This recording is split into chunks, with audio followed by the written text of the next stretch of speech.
I want you to pause for a second. I want you to take a break from your daily lives, from your business, from your technology. In fact, it'd be best if you paid no attention to any other device other than the one you're using to watch this video. And pacemakers, if that applies to you. I want to take you back to a time when technology was different, when trends were different. A time where different types of art were all the rage. And I want to show you what happens when technology, art, and culture evolve, and other things are left behind. And speaking of art, if you're wondering why this scene is so dark and ominous looking, it's not like I was trying to be artsy. Honestly, I just forgot to pay my electric bill. Once the battery dies in my laptop, we're all in trouble. Anyway, this is a story of a place lost in the Rust Belt for decades. The story of the abandoned Kenosha Theater.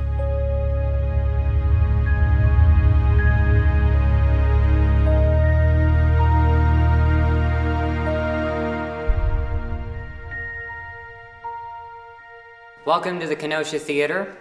This is a vaudeville palace built in 1927. It was during a time when vaudeville was sort of going out of style and film was starting to replace it.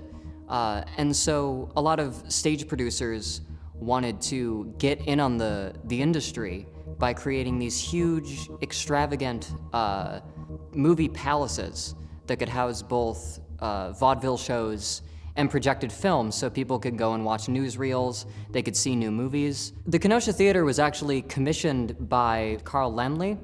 He was a German-American who spent most of his early life in Wisconsin, and then went out to New York to become part of the entertainment industry.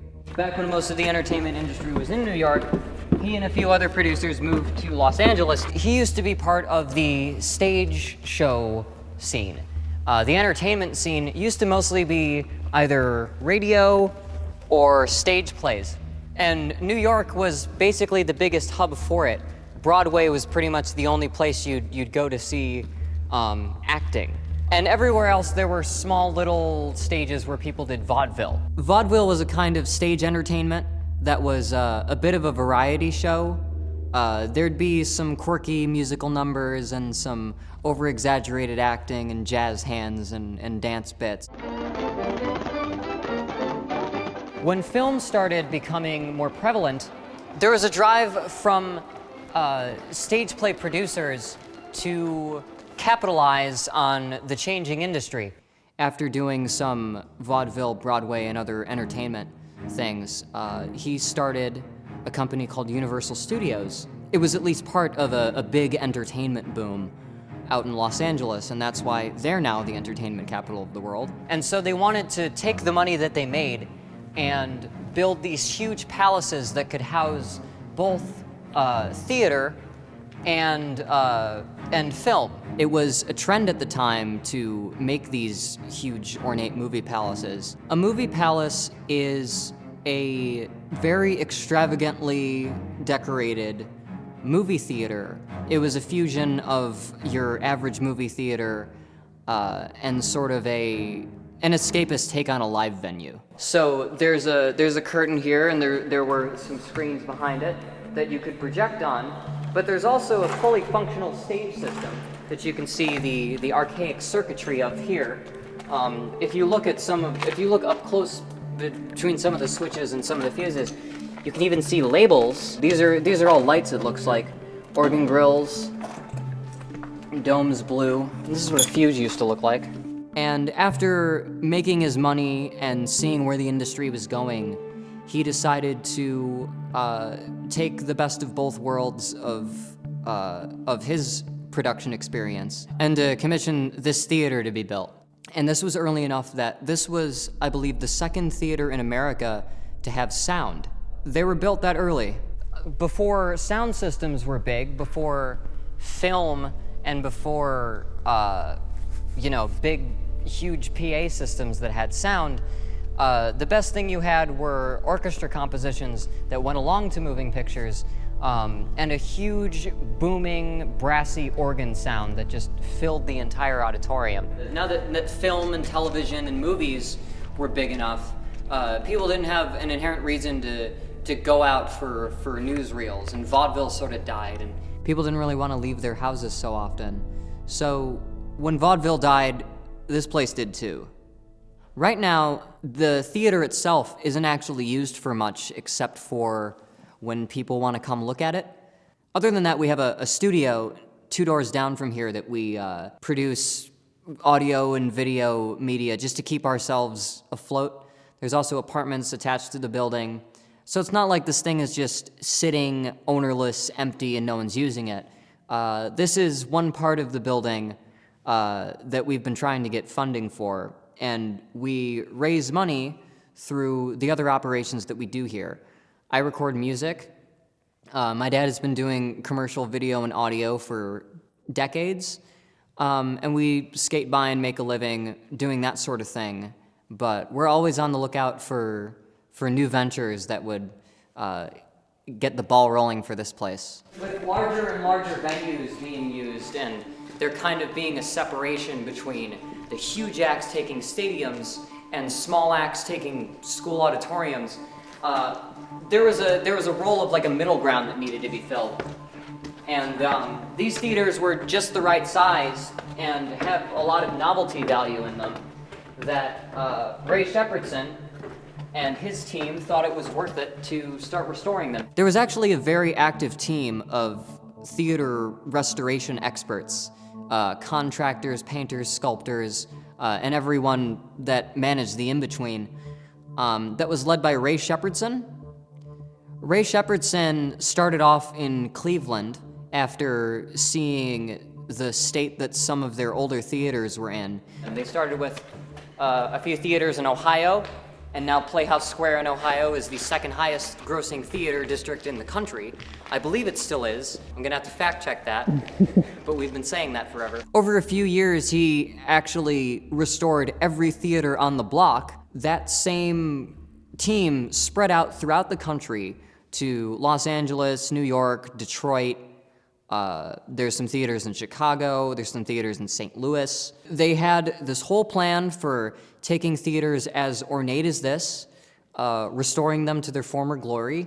Most of the theaters that got restored in less than 2 years.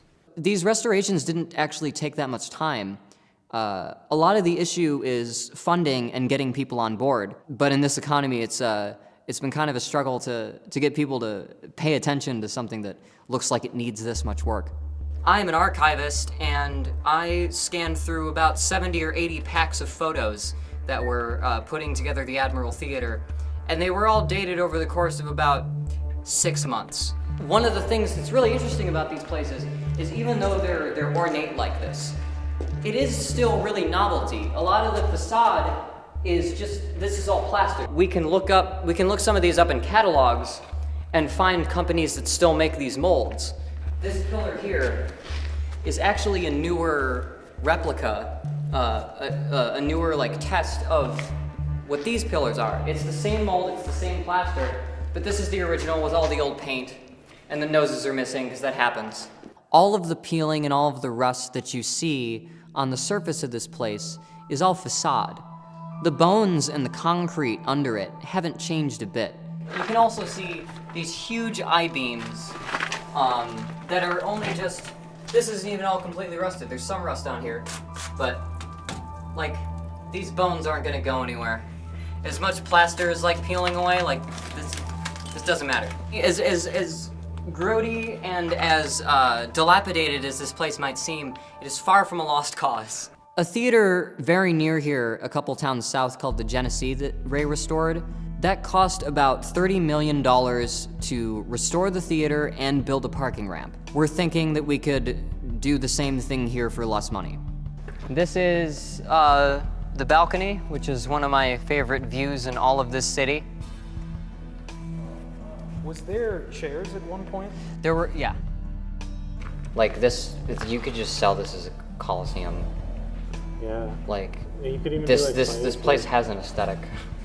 Just imagine some dude in like a vaudeville, like top hat and cane, like dancing across the stage. Exactly. Getting like hooked off by a cane off the stage. Yep. Big band playing in like white suits and shit. or even Singing. just people from that time period were walking. Oh yeah, just walking in like really nicely dressed, just like all taking their seats and shit. Like I'm thinking of like the Titanic kind of, like their kind of style. Yeah, Because I don't know, this kind of a bit less extravagant. Yeah, a but little bit, but around the same feel. If you look at all this wall here and all the detail and paint going into it, this used to be pretty much mirrored on the other side over there. That all came down on that side. That all came down when the roof was replaced. So either the roof would have aged and caved in and ruined the place, or we had the roof replaced, and they did that a bit too carelessly that they took down quite a bit of the plaster work on the other side. Holy shnikes. This is actually really heavy. I'm surprised. This is some kind of hair.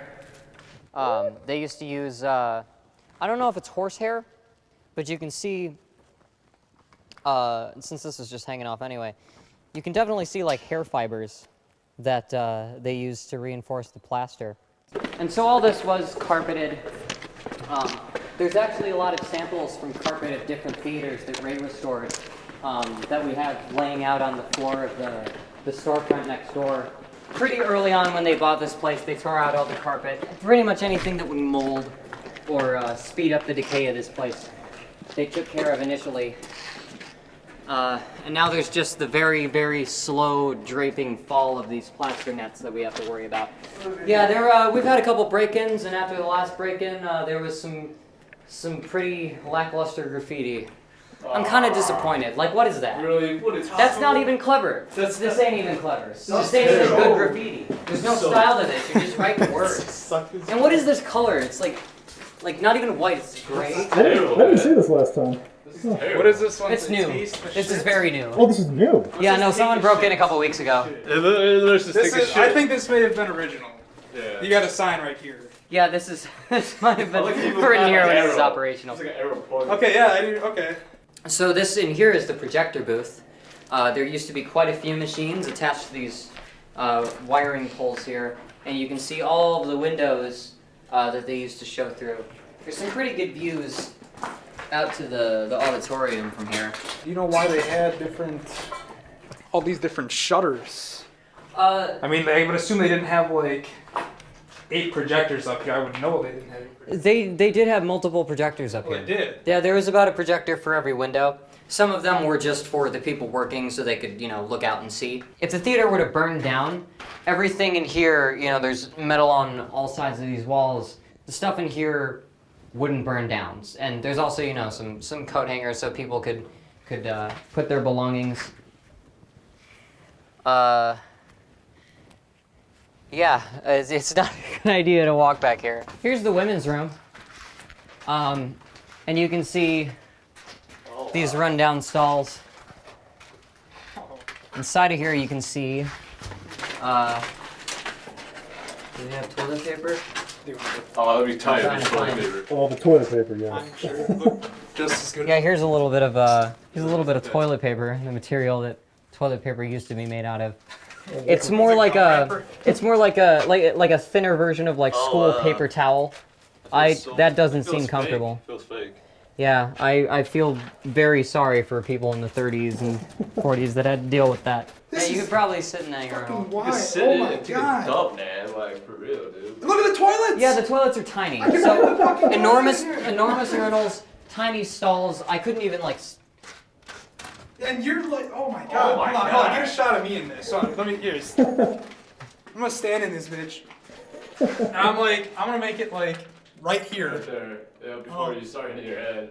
Here. Yeah, you hold it. I don't wanna get this shit in my hair, but like, I'd really have to squat to, oh damn. Okay, no more of that. So maybe the theater wasn't as in bad of shape as some may have thought. Perhaps there still was hope and things were going to work themselves out. But what became of Ray? Ray Shepardson, after a long career of being invested in theaters like this and stage productions like this, he actually found a dead stop with this theater. It seemed that no matter how many projects that he'd gotten done before and how many things he'd been able to find the money to do, this theater was always an obstacle and it held him up. He hadn't had a new project that was working in over 10 years, and the last one that he restored didn't seem to be running, and the city seemed to think it was a waste of money because they weren't following his business plan. By the time he was in his 70s, he really didn't feel like his life was moving anywhere. One of the things he asked my dad to do was to create a documentary about him. And so he got hours and hours of interviews. They drove up and down to nearby theaters to shoot scenes in front of the theaters where he was talking. And after only a few days of shooting that, Ray Shepardson actually took his own life by jumping off of a parking ramp near one of the theaters he restored. And what seemed really characteristic about the way that happened was that they'd made a little bit out of it the day before he jumped. In the video, he makes sure to say where the life insurance papers are.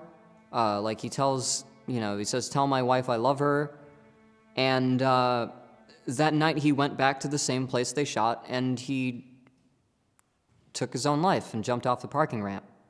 In the aftermath of that, when my dad and I were struggling financially, we actually got a huge amount of help from his will when he left us the archives and gave us the duty of digitizing them. Ray Shepardson's final stand with all of his life insurance money and all of his estate, he wanted to make sure that he threw some of that weight toward us and toward getting this theater restored. So we, as a family, feel much more of an obligation to get this thing done, knowing how dedicated that Ray was to it, and knowing what he saw in our abilities to carry this out. This is a wooden garage that my dad and a few other people in my family built to house half of Ray Shepardson's archive. You can see boxes and boxes and boxes of legal documents, photos. When Ray Shepardson passed away, his estate gave us the archives for the purpose of digitizing them. You can see Orpheum Theater, Fox in St. Louis. There's probably the Fox in Detroit. There's the Majestic Theater. There's the Palace. There's dozens. The Hannah, the Gem, the Wiltern. That's the one in Los Angeles that people talk about. And I go through these, and my job is to scan a bunch of this stuff. All of the paper trail, pretty much literally, of a lot of these theaters getting restored by this team. So we know that it can be done, and we know the process. And this area is a huge like wellspring of creative talent. Like there are multiple actors, filmmakers, writers, like Mark Ruffalo and Orson Welles are both from this city. And even around the area, the Chicago-Milwaukee area is the hometown to very many large acts and inventors who've branched out and changed the world. We're a family of milkmen and janitors and truck drivers and so on and so forth. My dad had a pretty good creative and marketing career, and he figured to wind it down, he'd put some money and effort into trying to get this place restored. This theater is the biggest obstacle that anyone involved with it has pretty much ever faced in their lives. Two people with long careers of rebuilding cultures based on venues and marketing collided and thought it would be a cinch to combine their efforts into a place like this. It seems that artistic expression and cultural growth and expansion is a really necessary thing in this day and age. America has gotten pretty sanitized, and Kenosha used to be a factory town. We don't have many factories anymore. So I think if we could capture some of the culture and some of the creativity and some of the spark that this area has always innately had, it would be a good thing. It would be a good thing indeed. Honestly, there's so much history here that I wish more people knew about it. That's why I hope that this story finds you in a way that means something, and I hope it finds the people that it needs to find. And then maybe the theater won't be so lost after all.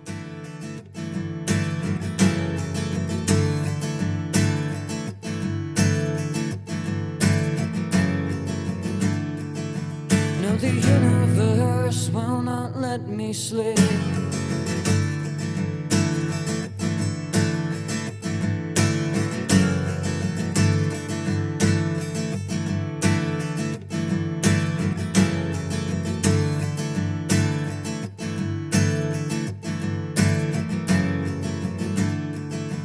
No, the universe will not let me sleep.